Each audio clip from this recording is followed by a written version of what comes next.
제일 중요한 건 거짓말을 한 것에 대해서 과도하게 화를 내지 않는 겁니다. 부모가 평소에 너무 무섭거나 처벌적이면 아이가 거짓말을 더 빨리 그리고 더 많이 하는 경향이 있을 수 있다고 해요. 예를 들어서 숙제를 안 했는데 했다고 거짓말을 했어요. 그럼 왜 그랬는지를 파악을 하셔야 되는데요. 숙제 대신에 다른 걸 하다가 시간 관리를 못했을 수도 있고, 숙제가 어려웠는데 도움을 받기 어렵다고 생각했을 수도 있고, 또 단순히 하는 걸 잊었을 수도 있어요. 그런데 이러이러해서 못했다라고 하면 혼날 것 같으니까 아이들이 거짓말을 하는 거거든요. 그래서 이럴 때에는 왜 그랬는지 상황을 파악하시고 문제를 해결하게 먼저 도와주셔야 돼요. 아이가 하는 걸 아예 잊어버렸다면 부모님이 몇 시쯤 숙제를 해야 된다, 이렇게 시간을 정해두고 알려주시는 규칙을 세우시다든지 이런 방식으로 아이의 문제를 해결해 주셔야 합니다. 그래야 다음에 비슷한 상황이 발생했을 때 아이가 거짓말을 안 하고 솔직하게 말할 동기가 늘어나는 거예요.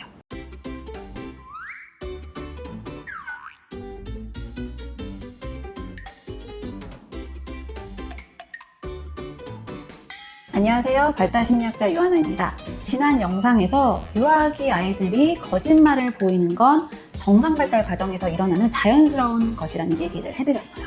이 시기 아이들이 거짓말을 하는 걸 보면 귀엽기도 하고 그래서 웃음이 나기도 하는데요. 그래서 오늘은 유아기 아동의 거짓말에 어떻게 부모로서 대처하면 좋을지에 대해서 스텝 바이 스텝으로 나눠서 이야기를 해드리겠습니다. 제일 먼저 유념해야 되는 자세부터 알려드릴게요. 우선 내 눈앞에 있는 아이를 아이로 보셔야 됩니다. 성인이나 사춘기 아이 정도 되는 아이가 거짓말을 한 것처럼 대처하시면 안 된다는 얘기예요. 빠르면 만 3세 그리고 만 4세 정도면 보통 웬만한 말을 다 할 줄 알거든요. 그래서 아이가 거짓말을 하면 순간적으로 아이가 어른처럼 느껴지기도 하고, 그래서 성인 기준을 가지고 화를 내시는 분들이 생각보다 많으세요. 아이는 방광의 용량이 작으니까 소변을 자주 보잖아요. 그래서 아이들을 차에 태우고 멀리 가실 때도 어른 기준이 아니라 아이 기준으로 휴게소나 화장실에 들르게끔 계획을 하고 다니시죠. 마찬가지로 뇌 용량도 작고 발달이 아직 안 끝난 아이들은 지적인 능력, 참을성, 전후 인과관계에 대한 파악과 예측 능력, 이 모두가 성인만큼 잘 되지가 않아요. 그 때문에 실수를 하기도 하고 잘못한 것에 대한 벌이 무서워서 금방 들통날 것도 생각 못하고 거짓말을 할 수 있습니다. 아이들과 멀리 여행 가시는 주말이나 연휴 아니면 휴가철 같은 경우에 휴게소에 한 번만 들려도 1시간까지도 도착 시간이 늘어나죠. 그런데 그렇다고 아이의 작은 방광, 참을성 이런 문제에 어른이 화를 내면 안 되듯이 거짓말에 대해서도 부모님이 인내심을 가지셔야 되는 겁니다. 제일 중요한 건 거짓말을 한 것에 대해서 과도하게 화를 내지 않는 겁니다. 앞서 아이들이 거짓말을 하는 이유가 굉장히 다양하다고 말씀을 드렸죠. 거짓말을 했더니 부모님이 너무 무섭게 화를 내고 혼을 냈어요. 그렇게 되면 역설적으로 아이들이 혼나지 않기 위해서 또 거짓말을 할 수가 있습니다. 어떤 연구에 따르면 부모가 평소에 너무 무섭거나 처벌적이면 아이가 거짓말을 더 빨리 그리고 더 많이 하는 경향이 있을 수 있다고 해요. 부모가 무서울 때 아이들은 잘못을 하면 이 부모한테 혼나게 무서우니까 거짓말을 해요. 그런데 이 무서운 부모는 아이가 거짓말을 했다는 사실 때문에 더 크게 화를 내고 아이는 이게 무서워서 또 그 순간을 모면하려고 더 큰 거짓말을 하게 되고, 이렇게 악순환에 빠지게 되는 겁니다. 예를 들어서 숙제를 안 했는데 했다고 거짓말을 했어요. 그럼 왜 그랬는지를 파악을 하셔야 되는데요. 숙제 대신에 다른 걸 하다가 시간 관리를 못했을 수도 있고, 숙제가 어려웠는데 도움을 받기 어렵다고 생각했을 수도 있고, 또 단순히 하는 걸 잊었을 수도 있어요. 그런데 이러이러해서 못했다라고 하면 혼날 것 같으니까 아이들이 거짓말을 하는 거거든요. 그래서 이럴 때에는 왜 그랬는지 상황을 파악하시고 문제를 해결하게 먼저 도와주셔야 돼요. 만약 게임을 하느라 못했다면 이 기회에 게임할 시간을 정해두고 시간 관리를 시작하신다든지, 아이가 하는 걸 아예 잊어버렸다면 부모님이 몇 시쯤 숙제를 해야 된다, 이렇게 시간을 정해두고 알려주시는 규칙을 세우시다든지 이런 방식으로 아이의 문제를 해결해 주셔야 합니다. 그래야 다음에 비슷한 상황이 발생했을 때 아이가 거짓말을 안 하고 솔직하게 말할 동기가 늘어나는 거예요. 그런데 사실 많은 부모님들께서 아이의 거짓말을 알게 되면, 그러니까 아이가 사실 내가 엄마 이러이러했어요 라고 진실을 실토했을 때 오히려 호되게 혼을 내세요. 그럼 이때 아이들이 얻는 교훈은 내가 거짓말을 했다가 솔직하게 털어놓으니까 혼이 나네? 라는 게 됩니다. 그러면 거짓말을 해야 했던 문제도 해결 안 되고, 또 솔직해봤자 얻는 건 혼나는 거였으니까 거짓말이 나쁘다는 교훈도 아이들이 결국 얻지 못합니다. 오히려 아이가 거짓말을 했다가 솔직하게 털어놨을 때 솔직한 건 잘한 거라고 칭찬을 해주셔야 돼요. 그리고 거짓말을 해야 했던 문제도 아이의 특성을 고려한 해결책을 제시해 주셔야 다음부터 솔직하게 말할 수 있습니다.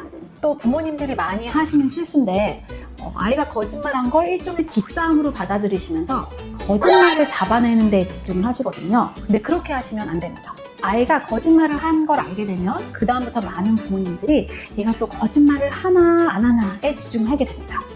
그러니까 아이의 거짓말에 굉장히 예민해지는 거죠. 그래서 아이가 무슨 얘기를 하면 의심의 눈초리부터 가지면서 너 그거 진짜야? 거짓말 아니야? 이렇게 아이를 체근하기 시작합니다. 또 어떨 때에는 다 알고 있으면서도 아이가 솔직하게 얘기하나 안 하나 떠보기도 하시는데요. 이렇게 하면 사실 아이들은 더 방어적이 돼서 거짓말을 또 하게 될 수도 있어요. 그러니까 거짓말을 안 걸리려고 또 다른 거짓말을 더 교묘하게 만들어내는 데 집중을 하게 됩니다. 이렇게 아이의 거짓말을 캐보는 모드가 되시면 양쪽 다 안 좋은 감정만 고조돼서 앞에서 말씀드린 악순환에 빠지게 됩니다. 그 다음 거짓말을 왜 하면 안 되는지 설명해 주세요. 주로 거짓말의 결과에 대한 그 예상 결과값을 꼭 들려주시고요. 또 다른 사람의 감정을 상하게 할 수도 있다. 그리고 신뢰관계를 깨버리게 될 수도 있다는 것도 알려주셔야 합니다. 그래야 다음부터 내 거짓말의 결과값이 이러이러할 수 있구나라고 아이들이 예상을 할 수가 있어요. 구체적으로 예를 들어드리면 거짓말을 하면 안 돼. 그러면 엄마가 너를 적절하게 도와줄 수 없어. 남들이 오해해서 잘못된 결과가 나올 수도 있어 라고 알려주는 겁니다. 아까 예를 들었던 그 아픈 동생 때문에 그 뺏긴 관심을 끌려고 자기도 아프다고 했던 누나라면 엄마가 네 말만 듣고 병원에 가서 의사 선생님이 직접 보고 안 아프다고 꾀병이다라고 하실 수가 있어. 그렇게 되면 너와 엄마와 의사 선생님 시간을 낭비시키게 되는 건데 이건 잘못된 거야. 그리고 그렇게 되면 네가 진짜 아플 때 엄마가 너를 제대로 도와줄 수가 없어. 이런 얘기를 해주시는 거죠. 그리고 꼭 남을 속이는 건 다른 사람의 기분을 상하게 하는 거야. 이게 계속되면 다른 사람들이 너를 믿지 않고 네 말을 들어주지 않게 될 수도 있어. 이렇게 설명을 해주세요. 애꿎게 경찰서에서 잡아간다, 신고한다 라든지 지나가던 아저씨가 인용한다 이런 얘기는 하시면 안 됩니다. 그리고 여기서 중요한 건 거짓말이 나쁘다는 것에 그치지 않고 대안으로 할 수 있는 적절한 행동이 뭔지를 알려주시는 겁니다.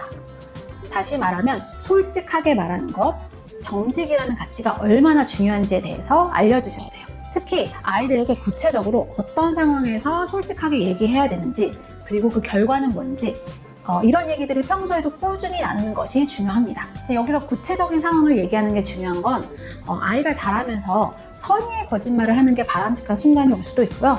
또 거짓말의 결과도 단순히 말로만 혼나는 것으로 안 끝나는 순간도 올 수 있거든요. 사춘기에 진입하면 아이들이 선의의 거짓말을 배워야 하는 나이가 되죠. 예를 들면 열심히 꾸미고 온 친구가 내 눈에는 화장도 뜨고 별로여도 존댓말을 해준다든지 아니면 작은 선물을 받았는데 별로 좋아하지 않는 거예요.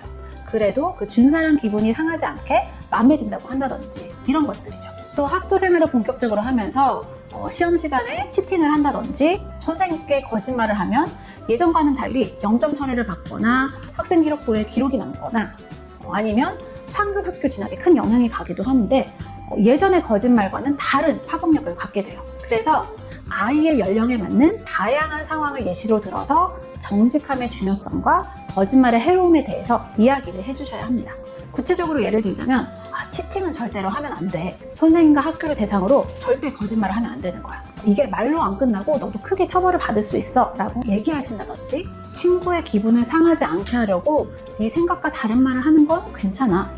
상대가 듣기 싫어하는 네 생각을 굳이 말하는 건 솔직한 목이라기보다는 예의가 없는 거야 라고 얘기하는 거 말이죠. 단순히 거짓말을 하면 안 돼를 넘어서 솔직함의 중요성에 대해서 가정 내에서 대화가 많이 이루어져야 장기적으로 아이가 거짓말의 굴레에 빠지는 일을 막을 수 있습니다. 이때 중요한 건 부모가 적극적으로 정직함의 모델이 되어야 한다는 겁니다. 아이가 다 보는 앞에서 슬쩍슬쩍 사소한 거짓말이라도 하는 모습을 보인다던가 아니면 너 이번에 수학 90점 넘으면 닌텐도 사줄게 라고 해놓고 안 사주시거나 아니면 다른 싼 선물로 대체하신다던가 이렇게 하신다면 아이가 정직함이 중요하다는 교훈을 전혀 얻지 못하겠죠. 마지막으로 아이가 거짓말을 계속하고 문제를 일으킨다면 그리고 거짓말 외에도 공격 행동이라든지 교우 관계나 학교 생활에서의 문제를 보인다든지 반항과 같은 그런 여러 다른 문제가 거짓말과 동반이 된다면 이건 단순한 거짓말의 문제가 아니라 행동 장애일 수도 있고 리플리 증후군과 같은 그런 심리적 문제일 수도 있고요. 또 품행장애 같은 정신질환의 가능성도 있으니까 이때에는 전문가를 꼭 찾아가서 도움을 받으시기를 바랍니다.